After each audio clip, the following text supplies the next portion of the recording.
Dando continuidade, é importante que tenhamos em mente os tipos de deficiência que existem.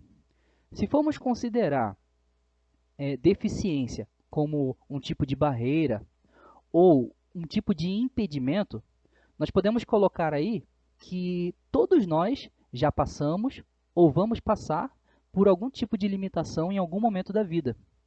Então, existem as deficiências permanentes, existem as deficiências temporárias e as deficiências situacionais. Eu vou dar um exemplo. Nessa figura que você está vendo, nós vemos aí a Jéssica Cos, pilota de avião, né? Que ela nasceu sem os braços. Então, ela possui uma deficiência permanente, onde ela precisa de um auxílio, uma tecnologia assistiva, para que ela consiga executar sua função como pilota de avião. Ela tem uma deficiência permanente. Ao lado, vemos aí uma deficiência temporária, que foi quando o Daniel Alves ele sofreu uma lesão no braço e, por um momento, por um período, ele precisou usar essa tala, um recurso, uma tecnologia assistiva, para que ele pudesse prosseguir executando as suas funções diárias. E ao lado temos uma deficiência situacional, que é aí a jornalista, né, onde é naquele momento, naquela imagem, naquele momento de fotografia, ela estava segurando uma criança e, por causa disso, por exemplo, ela não conseguiria executar outras funções, como, por exemplo, mexer no celular, né, puxar alguma coisa, fazer algum gesto com a mão. Então, que fique bem claro quais são os tipos de deficiência e que todos nós podemos passar por uma limitação, né, para que seja bem amplo isso. Quando olhamos por essa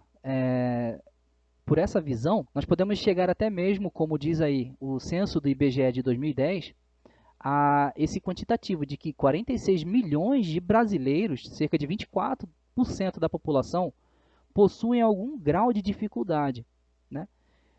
Seja enxergar, ouvir, caminhar ou subir degraus, possuir deficiência mental, intelectual, né? Aqui nós estamos falando das deficiências em gerais, né? Saindo um pouco daquelas deficiências temporárias e situacionais.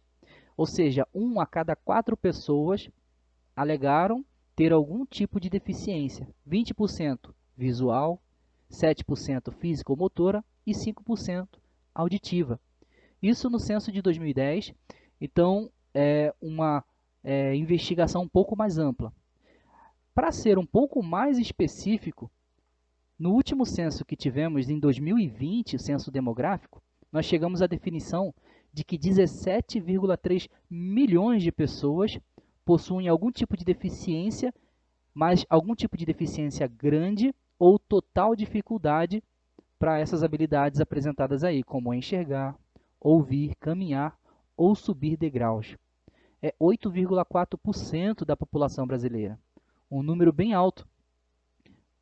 Aí a gente tem aí apresentado no slide a porcentagem para cada grau de deficiência, como por exemplo, 3,8% deficiência física, membros inferiores, 2,7% membros superiores, deficiência visual 3,4%, auditiva 1,1%, intelectual 1,2%.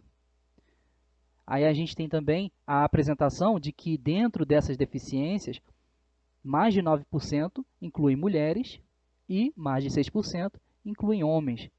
Além de também 9%, mais de 9% incluírem pessoas de áreas rurais e mais de 8% em zonas urbanas.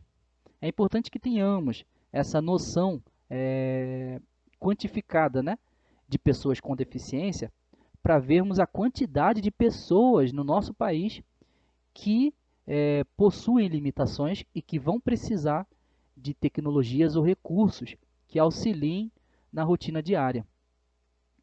Bom, agora nós vamos ver as diferentes necessidades e a intervenção pedagógica, envolvendo cada tipo de necessidade, cada tipo de deficiência.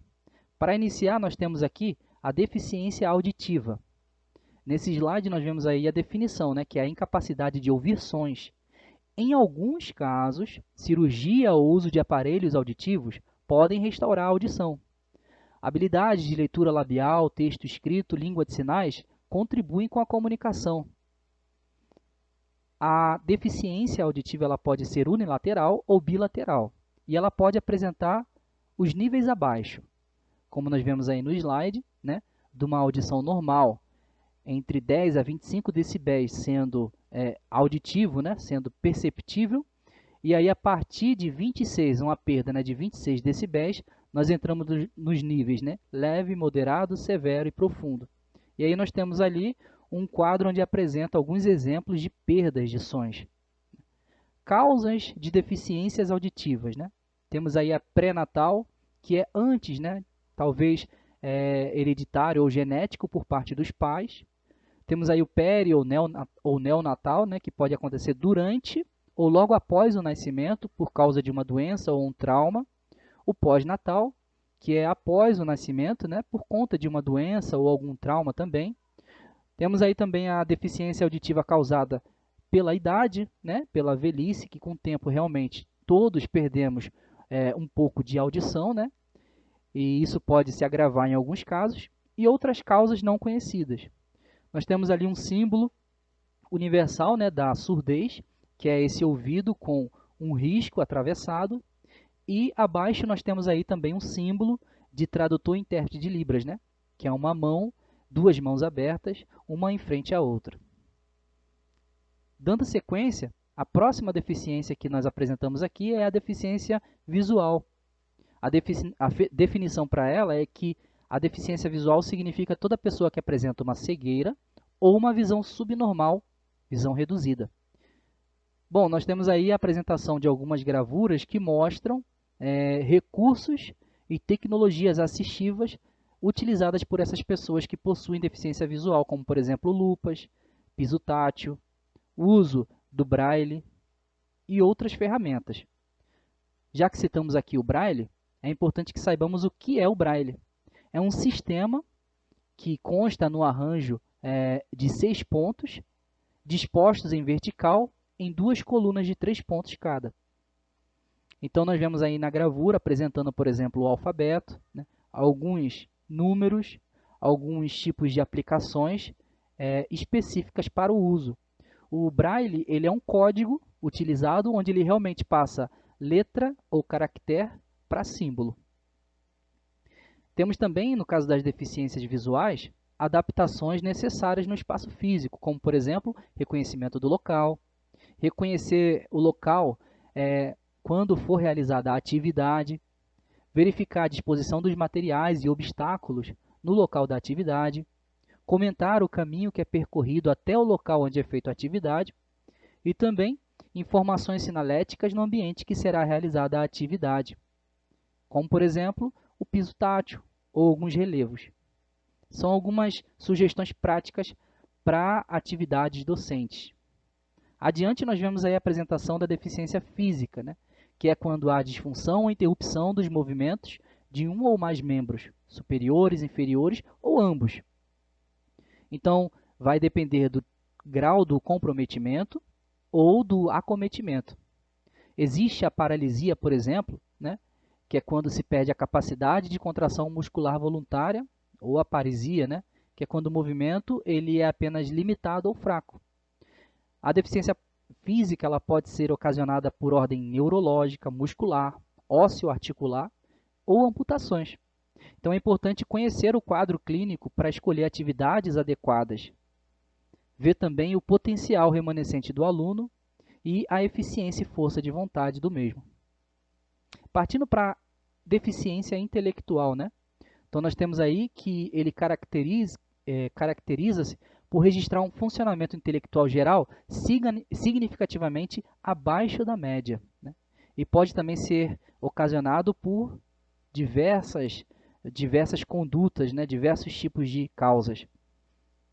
Nós temos aí que, por exemplo, eles podem ser identificados por pelo menos 2 ou mais aspectos, como, por exemplo, dificuldade na comunicação, a não atenção nos cuidados pessoais, a falta de habilidades sociais, a dificuldade dentro da família e da comunidade em geral, a falta de dependência na locomoção, também dificuldades nos cuidados com a saúde e segurança, dificuldades no desempenho escolar, lazer e trabalho.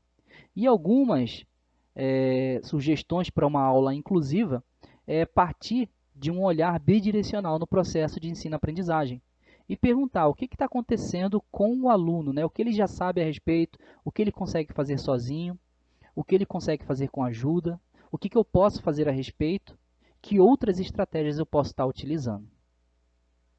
Então, nós terminamos aqui a nossa segunda videoaula e nos encontramos na próxima videoaula com mais abordagens sobre deficiências e também que tipo de adaptações, né, nós podemos ter e intervenções que podemos fazer. Até lá!